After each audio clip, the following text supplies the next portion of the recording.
Alright, so we've made it all the way to problem 6 of the practice exam, and in this problem we want to compute this integral, first of all to get the exact value, and then we're going to use two different approximation techniques to approximate the integral using the midpoint rule and Simpson's rule. So first we're going to get the exact value so we can have something to compare our approximations to, see how close they are. So to get the exact value for this definite integral, of course, so just proceed in the same way that I've always done. And what I want to do is find the antiderivative for cosine. So of course we know sine has derivative equal to cosine of x. So this is just going to be sine of x evaluated at pi over 2 and at 0. And so of course sine of x takes the value 1 at pi over 2, takes the value 0 at 0, so this is 1 minus 0, or in other words 1, right? And this is our exact value. Okay, so now in the next part we're going to use the midpoint rule to approximate this value. So we want to approximate our definite integral from 0 to pi over 2 of cosine of x. And we're going to do this using the midpoint rule with 4 subintervals, right, with n equal to 4. So this means that we're going to have 4 terms in our sum. The function that we're integrating is cosine of x, so we'll look at cosine evaluated at our midpoints.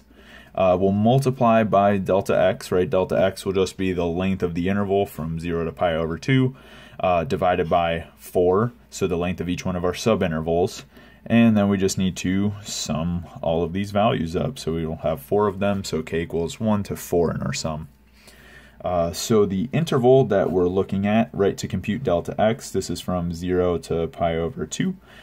And so I want to break this into 4 pieces, so you can probably already see what delta x is going to be, right? But we're going to do the length of pi over 2, the interval from pi over 2 to 0.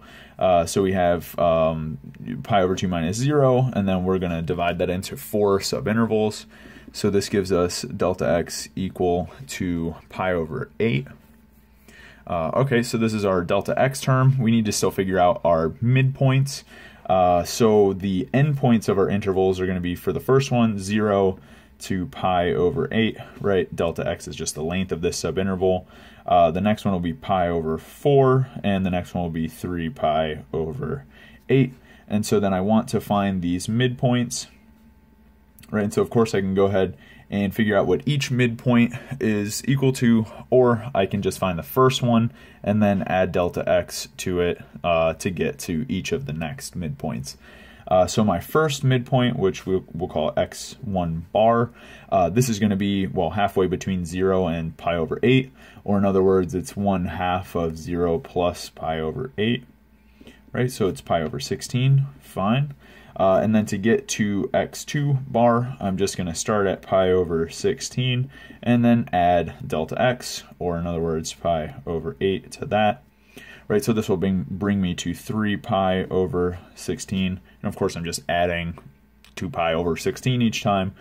So x3 bar will be equal to 5 pi over 16. And x4 bar will be equal to 7 pi over 16.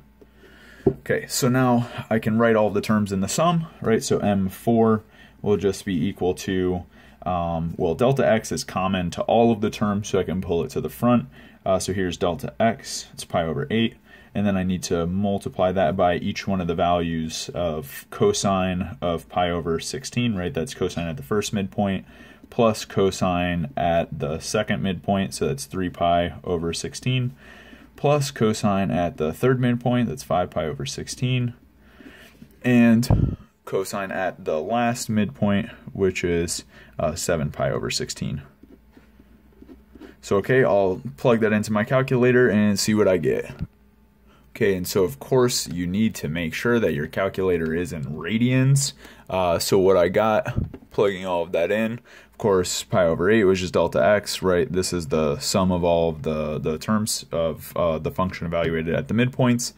So either way, I got 1.00 0.645. I mean, you can continue that to any degree of precision you want, but this is essentially as far as we need to go. So either way, that is for the midpoint rule. That's our approximation. So for Simpson's rule, we just need to know what the endpoints of the intervals are. So we have our endpoint is 0, pi over 8, pi over 4, 3 pi over 8, and pi over 2. And so for Simpson's rule, right, Simpson's rule, I want to approximate this integral from 0 to pi over 2 of cosine of x with respect to x, using Simpson's rule with 4 intervals. And so this sum is going to look like, well, it's delta x over 3 times the sum of the function values at each one of the endpoints with a particular coefficient on it.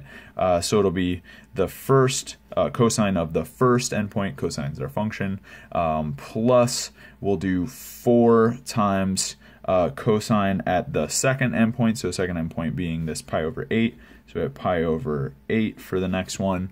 Then we'll do plus 2 times cosine of pi over 4 is the next endpoint.